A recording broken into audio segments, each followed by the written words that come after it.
Welcome back to my channel. Let's start the story. जब वो building से बाहर गई तो उसने कंपनी की पार्किंग स्पेस में एक ब्लैक कार देखी। देवराज अरोड़ा उसी कार के बगल में सामने बड़ी सी बिल्डिंग को देख रहे थे। जानवी को अपनी तरफ आता देख उन्होंने अपनी नज़र बिल्डिंग से हटा के जानवी की तरफ की और उसे शांति से देखने लगे। आप यहाँ पर क्या कर रहे हैं? जानवी ने पहुँचते ही अपनी गोल्ड आवाज़ में देवराज जी से पूछा। इस टाइम बहुत लोग बिल्डिंग में आना जाना कर रहे थे तो वो पास वाले फूलों के बगीचे के पास चली गई। मैंने कहा था ना उस दिन तुम्हें घर वापस आना है। मैं इधर से गुजर ही रहा था तो सोचा तो रुक जाऊँ। देवराज जी की बातों में जानवी के लिए कोई प्रेम की भावना नहीं लग रही थी, लेकिन फिर भी उनकी आंखें जानवी को बहुत प्रेम से देख रही थी। वो प्रेम जो उन्होंने उन्हीं आंखों में छुपाया हुआ था। उनकी आंखों में ऐसा डिटर्मिनेशन होता था कि सामने वाला भी उनसे इंस्पायर हो जाए, लेकिन जानवी वैसी नहीं थी। मैं वापस नहीं जाने वाली, जानवी ने भी बिना किसी एक्सप्रेशन के कहा।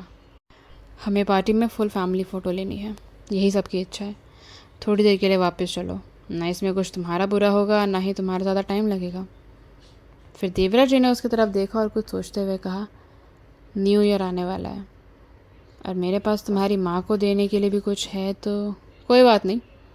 मेरी माँ आपसे कुछ लेना नहीं चाहती, ना उनको ज़रूरत है, तब अपनी सारी चीज़ें अपनी बेटी और अपनी बीवी के लिए रखिए। ये अरोड़ा फैमिली के लोग बार बार आके मुझे मेरी माँ को परेशान करते हैं, बस वो बंद कर दें। और आप क्या मेरी माँ को चैन से जीने दे सकते हैं? जानवी ने सीधा देवराज जी की आंखों में देखते हुए कहा। वहीं वो लगभग भूल ही गए थे कि बेशक उनकी बेटी अपनी माँ से ज़्यादा क्लोज नहीं दिखती, लेकिन जब भी बात माधुरी जी की होती थी वो काफ़ी ज़्यादा प्रोटेक्टिव हो जाती थी। जब भी उनकी बात होती थी तो उसका गुस्सा देखने लायक होता था। देवराज जी ने उसकी बात सुनी तो वो थोड़ा टेंशन में आते हुए जानवी से पूछे, क्या वो तुम्हारी माँ से मिलने गए थे? इस पर जानवी ने सिर्फ उन्हें देखा और कुछ रिप्लाई नहीं किया। जानवी की चुप्पी से उनकी आंखों के एक्सप्रेशंस कुछ सेकंड्स के लिए बहुत डेंजरस हो गए थे, लेकिन वो तुरंत ही नॉर्मल हो गए। आर यू श्योर तुम मेरे साथ वापस नहीं चल रही हो? किस लिए जाऊँ? ये देखने के लिए कि वो दोनों कितने खुश हैं। उनकी खुशी में शामिल हो जाऊँ या फिर आप मुझसे चाहते हो मैं राघव सिंघानिया को कंपनी दूँ, उसकी लवर बन जाऊँ, फिर उससे शादी कर लूँ? ये बोलकर जानवी ज़ोर ज़ोर से हंसने लगी, लेकिन उसकी हंसी एक नॉर्मल हंसी नहीं थी। वो अपने हालातों पर हंस रही थी। एक गहरी सांस लेते हुए उसने अपने इमोशंस को शांत किया और कहा, आप मेरे पिता हो जिसने मुझे ज़िंदगी दी, तो मैं आपकी इतनी इज्जत करूंगी, लेकिन इसका मतलब ये नहीं कि हर बार मैं अरोड़ा फैमिली के बातों और उनके सामने की रिक्वेस्ट को सुन के सर झुका लूँ। अब मैं थक चुकी हूँ और अगर आप लोग मुझे इसी तरीके से ट्रीट करते हैं तो ये बिल्कुल मत समझिएगा कि आप लोगों की लाइफ में मैं आप लोगों को इतनी आसानी से जीने दूँगी। बस करो जानवी, इस तरह की बातें मत करो। तुम बिल्कुल अपनी माँ की तरह हो गई हो। कभी कभी थोड़ा रिश्तों में ढीला बनना पड़ता है। ये देवराज जी कुछ अलग एक्सप्रेशंस के साथ कह रहे थे। उनकी आंखों में इस टाइम बहुत से राज छुपे हुए थे। जानवी ने कभी उन्हें इस तरीके से नहीं देखा, जैसे कभी उसने ये नहीं देखा कि उसकी माँ माधुरी जी किन हालातों से गुजरी और अपने मन में कितनी बातों को छुपा के रखी हुई हैं। अच्छा, और ये सब किस लिए? ताकि आप जाओ और फिर से किसी रेखा और रश्मि को हमारी फैमिली में लेकर आ जाओ। आप भूल गए कैसे मैं आपके पैरों में पड़ के गिर के आपसे कह रही थी कि माँ को मत जाने देना? भूल गए कैसे मुझे मिलिट्री एकेडमी से धक्के मार के ब्लेम करके बाहर निकाला गया था? मैंने आपसे कितना कहा था मेरी हेल्प करिए, लेकिन क्या आपने मेरी हेल्प करी? मेरा नाम क्लियर करने में आपने कुछ किया? जानवी एक बार फिर खुद पर हंसी और लंबी सांस लेते हुए बोली, आप मेरे पापा हो, बट बताओ मेरे पास आपके जैसा पिता आखिर क्यों है? जब से मैं छोटी हूँ तब से रश्मि ने सब कुछ मुझसे छीना जो मेरा होना चाहिए था, और आपने दूर से चुपचाप सिर्फ ये सब कुछ देखा, इस पर कुछ किया नहीं। व्हाटएवर, अब इन सब बातों के बारे में बात करने का क्या फ़ायदा? आई एम श्योर मैंने अपनी बातें आपको बहुत क्लियर कर दी हैं। इस टाइम मैं आपको देखना भी नहीं चाहती, सो प्लीज़ जाइए। जैसे ही देवराज जी ने देखा जानवी वापस मुड़ के जा रही है तो उन्होंने उसे रोका और कहा, मैं जानता हूँ एज अ फादर तुम मुझे बहुत हेट करती हो, पर चाहे जो हो जाए ये फैक्ट कभी चेंज नहीं हो सकता कि तुम मेरी बेटी हो। उन्होंने जानवी की तरफ बहुत प्यार से देखा और अचानक उनकी आवाज़ में एक सॉफ्टनेस आ गई। मेरे साथ वापस घर चलो, कुछ है जो मुझे तुम्हें देना है, जिसको तुम्हें अपनी माँ को वापस करना है। अगर तुम चाहती हो मैं तुम्हारी माँ के पास नहीं जाऊँ तो प्लीज़ उसे डिलीवर करने में मेरी हेल्प कर दो। जब तक मैं यहाँ हूँ तब तक तुम्हें या तुम्हारी माँ को उधर से आके कोई भी परेशान नहीं करेगा और ना मैं होने दूँगा। तुम मुझ पर इतना ट्रस्ट कर सकती हो। इतना बोलकर देवराज जी ने अपने पीछे खड़े सेक्रेटरी को आंखों से इशारा किया और सेक्रेटरी ने जल्दी से गाड़ी का दरवाज़ा खोल दिया। तुम बिल्कुल अपनी माँ की तरह ही बनती जा रही हो। मुझे याद है तुम 26 की हो गई हो। इस उम्र में तुम्हारी माँ ने तुम्हें जन्म दे दिया था। जानवी को देखते देखते और वो बातें बोलते बोलते देवराज जी कहीं खो गए थे। उन्होंने ये बातें बोली और गाड़ी में जाकर बैठ गए। जानवी काफ़ी देर तक अपनी जगह पर ऐसे ही खड़ी रही और बिल्कुल भी नहीं हिली। उसने सिर्फ देवराज जी को गाड़ी में बैठते हुए देखा। मिस, प्लीज़ आप सर के साथ वापस चलिए प्लीज़। मिस रश्मि की एंगेजमेंट पार्टी जल्दी शुरू होने वाली है। वो यहाँ पर सिर्फ आपसे मिलने आए थे। अगर आज वो नहीं आए होते तो उनके बदले सीधा बड़ी मैडम आ गई होती। जब बड़ी मैडम को पता चला ग्लोरी वर्ल्ड की एनिवर्सरी पार्टी में मिस रश्मि के साथ क्या हुआ है तो वो बहुत ज़्यादा गुस्सा हो गई थी। सर आज शाम को दिल्ली से बाहर किसी काम से जा रहे हैं तो उन्हें डर था कि बड़ी मैडम के गुस्से को आप हैंडल नहीं कर पाएंगे, तो इसीलिए वो आ गए। प्लीज़ आप चलिए, देवराज जी के सेक्रेटरी ने बहुत रिक्वेस्ट करते हुए कहा। जानवी ने इस बात पर अपनी नज़रें उठाई और हंसते हुए कहा, अच्छा तो रश्मि यहाँ से घर गई और उसने बहुत अच्छी सी कहानी बनाई कि कैसे मेरी वजह से उसे इतनी प्रॉब्लम हुई। आप लोगों से तो वेट ही नहीं हुआ कि कब आएँ और मुझे सूली पे चढ़ा दें। मिस, सर का ऐसा कोई इरादा नहीं है।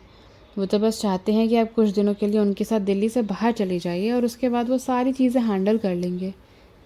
जानवी ने उस बात पर एक कड़वी हंसी हंसते हुए कहा, उसकी कोई ज़रूरत नहीं है। आप मुझे सीधे सीधे बता क्यों नहीं देते कि रश्मि ने कैसे घर पे जाके रोने की एक्टिंग करी, इतना बड़ा तमाशा बनाया कि मैं उसे बुली कर रही हूँ। अरे मेरी वजह से तो न्यूज़पेपर और मीडिया में उसे इतनी पॉपुलैरिटी मिली। उसे तो मुझे थैंक्स बोलना चाहिए। जानवी अपनी बात ख़त्म कर पाती उससे पहले उसका फ़ोन बजने लगा।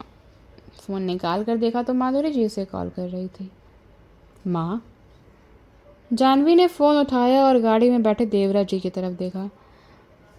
कल तुम्हारी दादी और रश्मि कॉलेज में मुझसे मिलने आए थे और उन्हीं डॉक्यूमेंट के बारे में बात कर रहे थे जो मैंने तुम्हें दे दिया।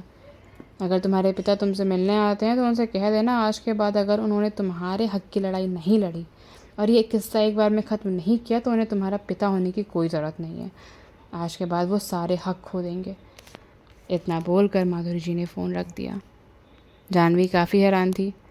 मेन बात जो उसे माधुरी जी की बातों से समझ आई वो ये कि उसकी दादी सुहासिनी जी और रश्मि कल उनसे मिलने उनके कॉलेज तक पहुंच गए थे। ये सारी बातें सुनने के बाद अचानक से वहाँ का वातावरण हैवी हो गया और जानवी की आंखों में एक अलग ही गुस्सा झलकने लगा। वेरी गुड, बहुत टाइम से मैं सब चीज़ें सह रही हूँ रश्मि अरोड़ा, अब तुम देखती जाओ।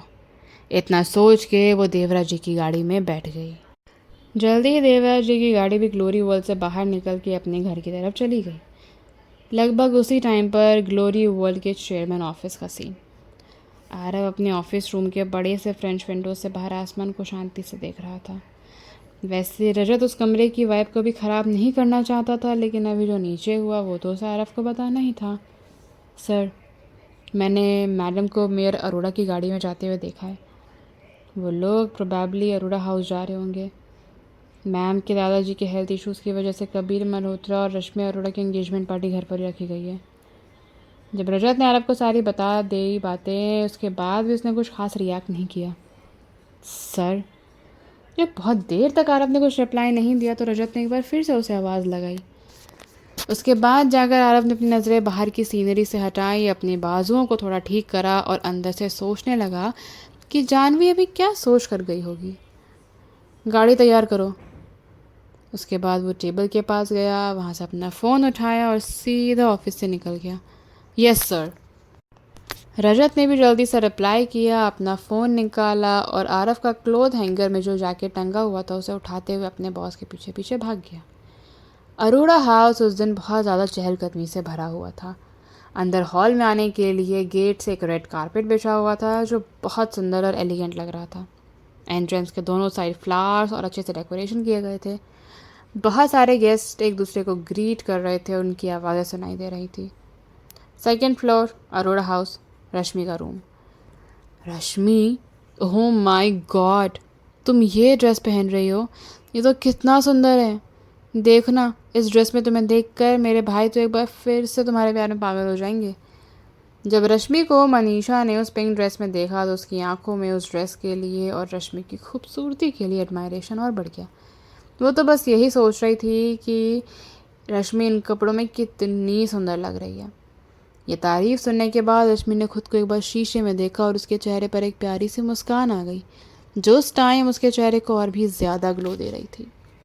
वो खड़ी हुई और खड़े होते ही उसका पेस्टल पिंक कलर का लहंगा, जिसका ब्लाउज ऑफ शोल्डर था, वो तुरंत एक और सुंदर तरीके से नज़र आया, जिसमें रश्मि के फिगर को दिखाने का भी पूरी तरीके से ख्याल रखा गया था। कुछ छोटे छोटे पर्ल्स उसके कपड़ों पर सजाए गए थे। ऐसा लग रहा था जैसे फेयरी टेल वेडिंग हो। उसने अपने ब्लॉन्ड हेयर्स का जूड़ा बनवाया था और थोड़े थोड़े से बाल उसके चेहरे पर लटकते हुए नजर आ रहे थे। उस जूड़े में उसने एक डायमंड पिन भी लगवाया था। आज उसने अपना मेकअप बहुत हल्का फुल्का रखा था, लेकिन उस हल्के फुल्के मेकअप में भी वो किसी परी से कम नहीं लग रही थी। बहुत चार्मिंग, बहुत लवली और बहुत एलिगेंट। यहाँ तक कि एक लड़की होने के बावजूद मनीषा भी रश्मि को देख के स्टन रह गई थी। रश्मि यार, तुम तो किसी आसमान से उतरी परी जैसी लग रही हो, एकदम ड्रॉप डेड गॉर्जियस। वो रश्मि के उस लुक से काफ़ी इम्प्रेस थी, चाहे वो उसकी ड्रेस हो, उसकी डायमंड हेयर पिन हो या फिर उसका मेकअप। रश्मि ने अपने चेहरे पर एक बार फिर से वही स्माइल रखी और मुड़ के मनीषा को देखने लगी। रश्मि की आवाज़ में मनीषा ने जो उसकी तारीफ़ करी उसके लिए थैंकफुलनेस थी। मनीषा का हाथ पकड़े उसकी आंखों में थोड़े आंसू आ गए। उसने कहा, थैंक यू मनीषा, तुम्हारे सपोर्ट के बिना कबीर और मैं आज यहाँ नहीं होते, and I am really grateful to you. तुमने हमेशा मुझे एक बहन की तरह प्रोटेक्ट किया है। I want and I hope कि तुम्हें भी जल्दी तुम्हारी खुशियाँ मिले और तुम्हारी भी जल्दी से शादी हो जाए। रश्मि, तुम क्या बातें कर रही हो? हम दोनों बेस्ट फ्रेंड्स हैं और अब तो तुम मेरी भाभी बनने वाली हो। फिर इन सब बातों का क्या मतलब है? मनीषा ने भी रश्मि का हाथ टाइटली पकड़ते हुए कहा, तुम सही कह रही हो, मैं तो बस तुम्हें थैंक यू कह रही थी।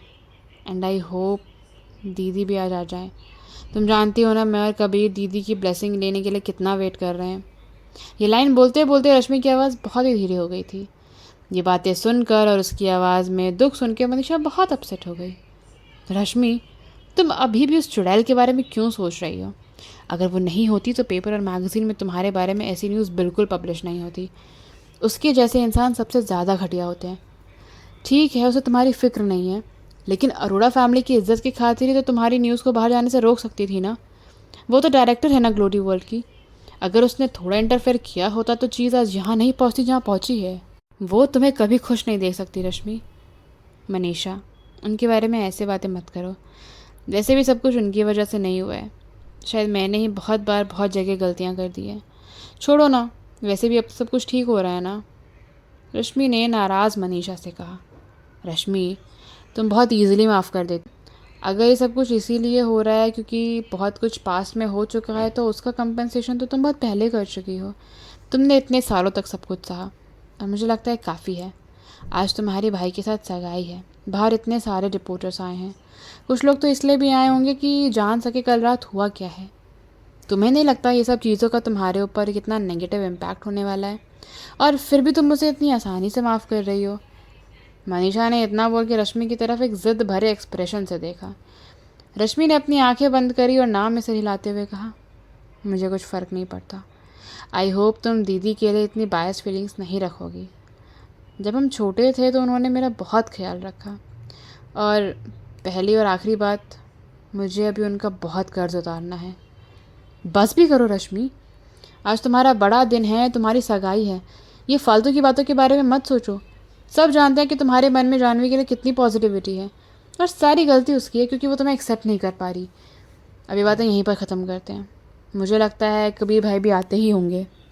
रश्मि उन बातों का कुछ रिप्लाई कर पाती उससे पहले बाहर दरवाजे से रेखा जी की आवाज़ आई। तब रश्मि ने देखा कि वो तो वहीं पर खड़ी है। नमस्ते रेखा आंटी। नमस्ते। अच्छा मनीषा, तुम इसकी थोड़ी मदद करती रहना। पार्टी बस शुरू होने वाली है और फालतू की बातों के बारे में ज़्यादा मत सोचो। जब भी रेखा जी अपनी बेटी रश्मि के चेहरे पर इस तरह के एक्सप्रेशन देखती थी तो उन्हें बिल्कुल अच्छा नहीं लगता था। ठीक है रेखा आंटी। फिर रेखा जी भी कमरे से बाहर चली गई। उस घर का बड़ा सा हॉल बहुत ज़्यादा डेकोरेटेड था। कहा जा सकता है उस डेकोरेशन में बहुत पैसा लगा होगा। सब लोग अपना अपना काम करने में बिजी थे। होस्ट माइक चेक कर रहा था कि बात करते टाइम कहीं माइक बीच में रुक ना जाए, और उसने ये सब करके एक ओपनिंग स्पीच दी।